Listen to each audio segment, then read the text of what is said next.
प्रदेश में सरकार ने जिलों के प्रभारी मंत्री बदले हैं। कैबिनेट सचिवालय ने आदेश जारी कर दिया। बीडी कल्ला को श्री गंगानगर और हनुमानगढ़ का प्रभारी बनाया गया तो शांति धारीवाल के पास जयपुर का प्रभार बना रहेगा।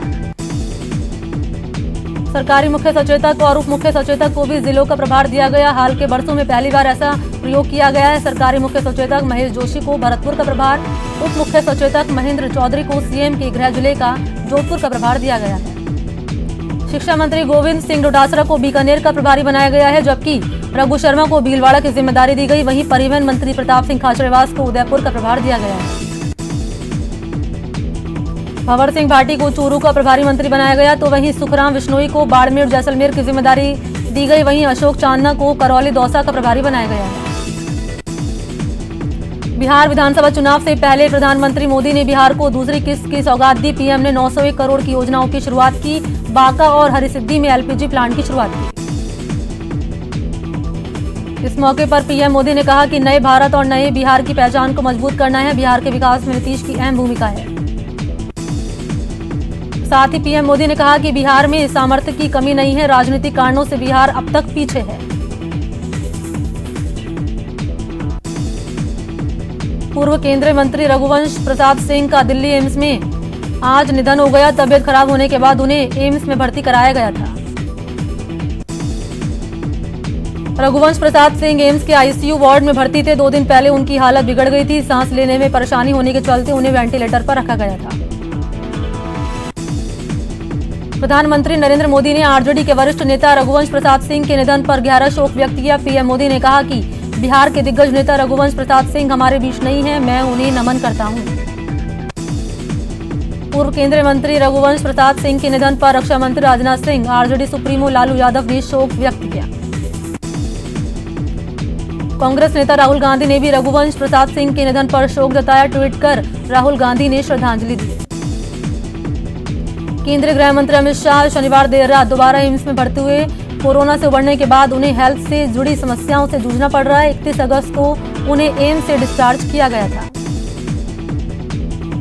मुंबई में शिव सैनिकों के हमले के शिकार हुए पूर्व नौसैनिक मदन शर्मा ने राज्यसभा सांसद रामदास अठावले से मुलाकात की। इस दौरान मदन शर्मा ने कहा कि महाराष्ट्र में कानून व्यवस्था बिगड़ चुकी है।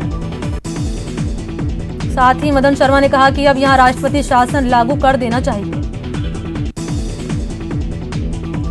कंगना रनौत और महाराष्ट्र सरकार के बीच विवाद काफी बड़ा हुआ है। इस बीच कंगना रनौत महाराष्ट्र के राज्यपाल भगत सिंह कोश्यारी से थोड़ी देर में मुलाकात करेंगी। माना जा रहा है कि इस मुलाकात में कंगना रनौत राज्यपाल के सामने बीएमसी द्वारा उनके दफ्तर को तोड़े जाने और सरकार को लेकर अपनी बात रख सकती है। शिवसेना के संपादकीय सामना में एक बार फिर अभिनेत्री कंगना रनौत और बीजेपी पर हमला किया गया है। सामना में लिखा गया कि मुंबई को पाकिस्तान कहने वाली एक नटी अभिनेत्री के पीछे कौन है। महाराष्ट्र के भूमि पुत्रों को एक हो जाना चाहिए, ये मुश्किल दौर आ गया है। सामना में एक्टर अक्षय कुमार पर भी तंज कसा गया। लिखा गया कि अक्षय कुमार को मुंबई ने काफी कुछ दिया। उन्होंने इस सपनों के शहर में अपार सफलता पाई, लेकिन फिर भी उन्होंने कंगना के खिलाफ एक शब्द नहीं बोला। नारकोटिक्स कंट्रोल ब्यूरो की मुंबई यूनिट ने सुशांत सिंह मामले में ड्रग डीलर करमजीत सिंह आनंद उर्फ केजे को गिरफ्तार किया। केजे के पास से गांजा और चरस बरामद किया गया। इसके अलावा ड्यून एंथोनी फर्नांडिस समेत 2 और ड्रग्स पैडलर्स को दादर वेस्ट इलाके से पकड़ा गया, जिनके पास से 500 ग्राम गांजा मिला है। अनलॉक 4 में 80 स्पेशल ट्रेन खोलने का फैसला रेलवे ने लिया। लखनऊ रेलवे स्टेशन पर भी ट्रेन खुली। यात्रियों ने टिकट कटाकर रेल के सफर की शुरुआत की। हालांकि उतनी भीड़ स्टेशन पर नहीं दिखी। सोशल डिस्टेंसिंग, चेहरे पर मास्क और हाथों की सफाई के लिए सैनिटाइजर का इस्तेमाल करते हुए यात्री दिखे। कोरोना वायरस महामारी के मद्देनजर कड़ी सावधानी बरतते हुए नेशनल टेस्टिंग एजेंसी आज देश भर में नीट का आयोजन करा रहा है। इस बार नीट एग्जाम के लिए 15 लाख से ज्यादा अभ्यर्थी एग्जाम दे रहे हैं। कोरोना के चलते पहले ये परीक्षा 2 बार टाली जा चुकी है। सेंटर पर कोविड-19 गाइडलाइन का पालन हो रहा है। राजस्थान में नीट एग्जाम के लिए 269 सेंटर पर 1,08,000 स्टूडेंट रजिस्टर्ड है, जबकि कोटा में 44 सेंटर पर 18,000 स्टूडेंट के परीक्षा देने की संभावना है। परीक्षा शाम 5 बजे चलेगी। कोटा में 44 परीक्षा केंद्रों पर आयोजित हुई 18,500 स्टूडेंट्स परीक्षा में पंजीकृत हैं। एनटीए की गाइडलाइन की केंद्रों पर सख्ती से पालना हो रही है। अजमेर में भी नीट परीक्षा को लेकर परीक्षार्थियों को परीक्षा केंद्रों में प्रवेश दिया गया। यहाँ 14 परीक्षा केंद्र बनाए गए जिन पर 10,000 परीक्षार्थी परीक्षा दे रहे हैं। शाम 5 बजे तक यह परीक्षा आयोजित की जाएगी। बीकानेर के परीक्षा सेंटर पर भी परीक्षा के मद्देनजर पूरी व्यवस्था की गई। कोरोना के बढ़ते प्रभाव के चलते सेंटरों पर पूरी कोरोना की गाइडलाइन की पालना की जा रही है। स्पीकर ओम बिरला की अध्यक्षता में लोकसभा बिजनेस एडवाइजरी कमेटी की बैठक हुई। टीआर बालू और के सुरेश बैठक में शामिल हुए। नीट परीक्षा के लिए श्रीगंगानगर से भी परीक्षा स्पेशल चलाई गई है। जिनका परीक्षार्थी का सेंटर पंजाब के भटिंडा में उन्हें परीक्षा केंद्र तक पहुंचाया गया। नीट परीक्षार्थियों ने श्रीगंगानगर से परीक्षा स्पेशल ट्रेन के संचालन पर आभार जताया और कहा कि कोरोना काल में ट्रेन यात्रा करने के लिए एक सुरक्षित साधन है। डूंगरपुर कॉलेज और बीकानेर की पीटीईटी की प्रवेश परीक्षा 16 सितंबर को आयोजित की जाएगी, जिसको लेकर बाड़मेर में 40 परीक्षा केंद्र बनाए गए हैं। पीटीईटी 4 साल के लिए पाठ्यक्रम के लिए 34 परीक्षा केंद्रों पर सुबह 9 बजे से दोपहर 12 बजे तक होगी और 2 साल के पाठ्यक्रम के लिए 40 परीक्षा केंद्रों पर दोपहर 3 बजे से शाम 6 बजे तक परीक्षा होगी। जेईई मेंस 2020 के परिणामों में उदयपुर के बच्चों ने देश भर में अपनी छाप छोड़ी। सीबीएसई में टॉपर रहे उदयपुर के तेजस रामकृष्ण ने जेईई मेंस में अच्छी रैंक हासिल की। तेजस ने देश भर में 272वां स्थान हासिल कर दक्षिणी राजस्थान में सबसे ज्यादा अंक हासिल किए। वहीं गर्ल कैटेगरी में लिपिका राजपाल ने उदयपुर में टॉप किया। ऑक्सफोर्ड ने वैक्सीन ट्रायल पर खुशखबरी दी। ऑक्सफोर्ड यूनिवर्सिटी की वैक्सीन का ट्रायल फिर से शुरू हो गया। ब्रिटेन में एक वॉलंटियर के बीमार होने के बाद वैक्सीन का ट्रायल रोकना पड़ा था। ऑक्सफोर्ड यूनिवर्सिटी की तरफ से जारी किए गए एक बयान में कहा गया कि ऑक्सफोर्ड कोरोना वैक्सीन का ट्रायल ब्रिटेन के सभी परीक्षण केंद्रों पर फिर से शुरू किए जाएंगे। विश्व स्तर पर करीब 18,000 लोगों ने अध्ययन के टीके प्राप्त किए हैं। देश में कोरोना संक्रमण की रफ्तार बेकाबू है। भारत में कोरोना मरीज का आंकड़ा 47 लाख के पार पहुंच गया, जबकि कोविड-19 की चपेट में आकर 78,000 से ज्यादा मरीजों की मौत हो चुकी है। देश भर में पिछले 24 घंटे में 1,114 मरीज की जान चली गई, जबकि 24 घंटे में कोरोना के 94,372 नए मामले सामने आए। राजस्थान में कोरोना पॉजिटिव का आंकड़ा 1,14,36 तक पहुंच गया। मौत का आंकड़ा 1,228 तक पहुंच गया। आज प्रदेश में रिकॉर्ड 731 नए पॉजिटिव केस सामने आए, जबकि 7 मरीजों की एक दिन में मौत हुई। जयपुर में कोरोना पॉजिटिव की संख्या 14,758 हो गई। कोरोना से मरने वाले की संख्या 299 हो गई है। राजधानी में एक दिन में 101 नए पॉजिटिव केस मिले, जबकि कोरोना से 2 लोगों की मौत हो गई है। राजस्थान विधानसभा में कोरोना ने दस्तक दी। लगभग 20 कर्मचारियों को आने से मना किया गया। कर्मचारियों को वर्क फ्रॉम होम किया गया। अध्यक्ष कार्यालय, मुख्य सचेतक कार्यालय, सदन शाखा लॉक है। बूंदी में कोरोना संक्रमण के 43 केस सामने आए। प्रशासन ने पीड़ितों के संपर्क में आए लोगों की पहचान शुरू की। जिले में कोरोना संक्रमित की आंकड़ा 1,259 से बढ़कर 1,302 हो गया है।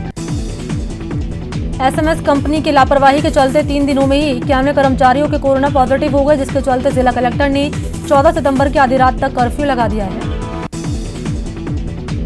जिला कलेक्टर यूडी खान ने कर्फ्यू चौक ग्रस्त आवासीय कॉलोनी का निरीक्षण कर मनरेगा कार्यों का भी निरीक्षण किया। कोटा में आज भी प्लाज्मा डोनेशन कार्यक्रम का आयोजन किया गया। एमबीएस के ब्लड बैंक में पहुंचकर एक युवा इंजीनियर ने प्लाज्मा डोनेट कर मिसाल कायम की। शहर का प्लाज्मा अभियान इस कदर गति पकड़ चुका है कि अब तक 130 लोग प्लाज्मा डोनेशन कर चुके हैं। बीकानेर के नोखा में चोरों ने घर में घुसकर चोरी की वारदात को अंजाम दिया। नोखा के जेंगला गांव में बीजेपी नेता हेतराम गोदारा के घर में देर रात चोर घुस गए। लोग घर में ही सो रहे थे। मौके पर पहुंची और मामले की जांच में जुटी पुलिस। वहीं चोर 250 ग्राम सोना, 500 ग्राम चांदी के आभूषण, 45,000 रुपए नकदी लेकर फरार हो गए।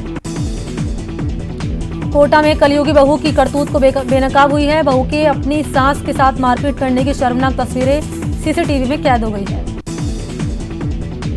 जिसके बाद बुजुर्ग पीड़िता ने अपनी बेटी और रिश्तेदारों के साथ विज्ञाननगर थाने में अपनी बहू और बेटे के खिलाफ शिकायत दर्ज करवाई है। पुलिस ने सीसीटीवी फुटेज के आधार पर मामले की जांच शुरू की। बाड़मेर में चोरों के हौसले बुलंद होते जा रहे हैं। चोरों ने हाई स्कूल रोड से एक मोटरसाइकिल चोरी की वारदात को अंजाम दिया है। चोरी की सीसीटीवी फुटेज वायरल होने के बाद शहर में कानून व्यवस्था पर सवाल भी खड़े हो रहे हैं। कोटा में इन दिनों चोरों के हौसले बुलंद हैं। ताजा मामला गायत्री विहार इलाके से जुड़ा हुआ है, जहां चोरों ने असिस्टेंट बैंक मैनेजर के घर में चोरी की घटना को अंजाम दिया। चोरों ने घर से लाखों की नकदी, जेवरात, बर्तन, कॉपी, पेंसिल, किताब और यहां तक कि दाल चावल तक चुरा ले गए। मैनेजर ने चोरी की घटना के बाद इसकी शिकायत बोरखेड़ा थाना पुलिस से की। श्री गंगानगर के सदर थाना क्षेत्र में एक युवक का शव मिलने से सनसनी फैल गई। सूचना पर पहुंची पुलिस ने मौका मुआयना किया। शव के सिर पर गहरी चोट के निशान हैं। बीकानेर के छतरगढ़ थानाधिकारी पर गंभीर आरोप लगाते हुए किसानों ने थाने का घेराव किया। किसानों का आरोप है कि थानाधिकारी की शराब माफिया और रसूखदार लोगों से मिली भगत के चलते निर्दोष लोगों को झूठे मामलों में फंसाया जा रहा है। इसी आक्रोश के चलते थाने का घेराव भी किया गया। अगर उच्च अधिकारी, थानाधिकारी और दोषी पुलिस कर्मियों पर कार्रवाई नहीं करते तो आंदोलन तेज किया जाएगा। जैसलमेर के देवी कोर्ट में भीषण सड़क हादसा हो गया। ट्रैक्टर ट्रॉली और कार में भिड़ंत हो गई। हादसे में 3 लोगों की मौके पर मौत हो गई जबकि 6 लोग घायल हो गए। कोटा में बेकाबू ट्रक चालक ने एक स्कूटी को जोरदार टक्कर मार दी। हादसे में महिला की मौत हो गई। हादसा रिक्शो ऑफिस के पास हुआ। पुलिस ने शव का पोस्टमार्टम कराकर परिजनों को सुपुर्द कर दिया और मामले की जांच शुरू की।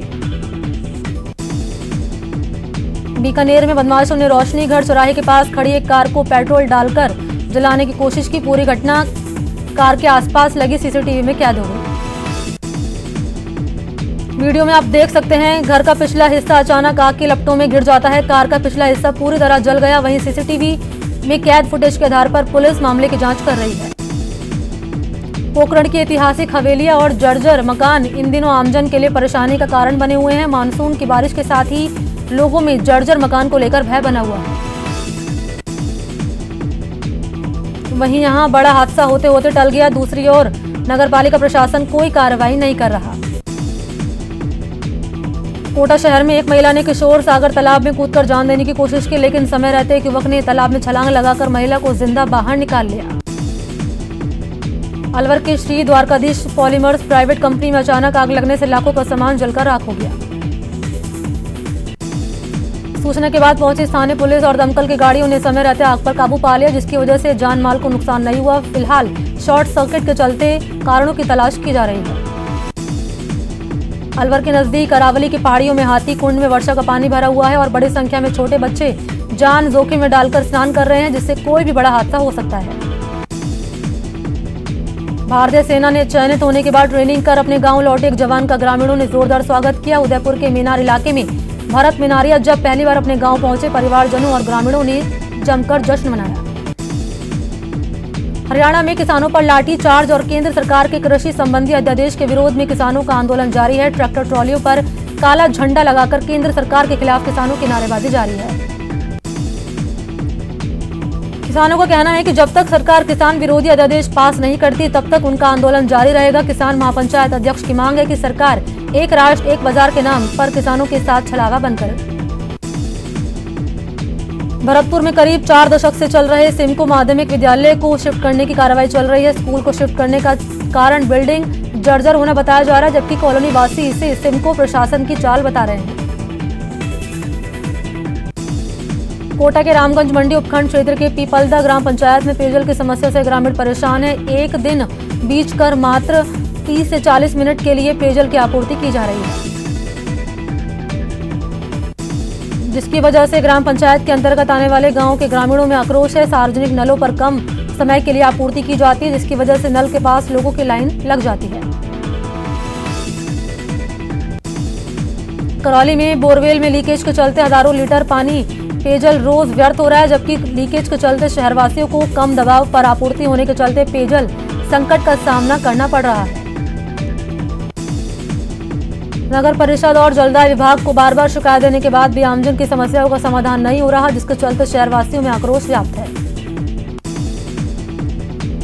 कोटा के गिरधरपुरा गांव में बारिश के चलते खेतों पर जाने वाले रास्ते खराब हो गए। ग्रामीणों ने सरकार प्रशासन से मांग की कि खेतों के रास्ते पर ग्रेवल सड़क बनाया जाए।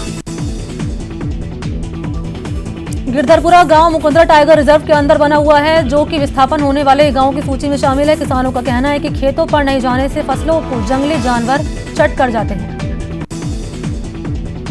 चूरू के रतनगढ़ में रेलवे फाटक का बैरिकेड टूटने से फाटक बंद रहा, जिससे वाहन चालकों को काफी परेशानी हुई। बता दें कि बीते 23 दिन में फाटक टूटने की ये तीसरी घटना है। 20 जुलाई को ट्रक और 3 सितंबर को पिकअप की टक्कर से फाटक क्षतिग्रस्त हुआ था। फाटक को दुरुस्त करने का काम देर रात तक चला। चूरू के रतनगढ़ में गंदे पानी की समस्या को लेकर बीजेपी ने नारेबाजी की। राज्य सरकार और प्रशासन के खिलाफ आक्रोश जताया। बीजेपी नगर अध्यक्ष अरविंद इंदौरिया के नेतृत्व में कार्यकर्ताओं ने प्रदर्शन किया।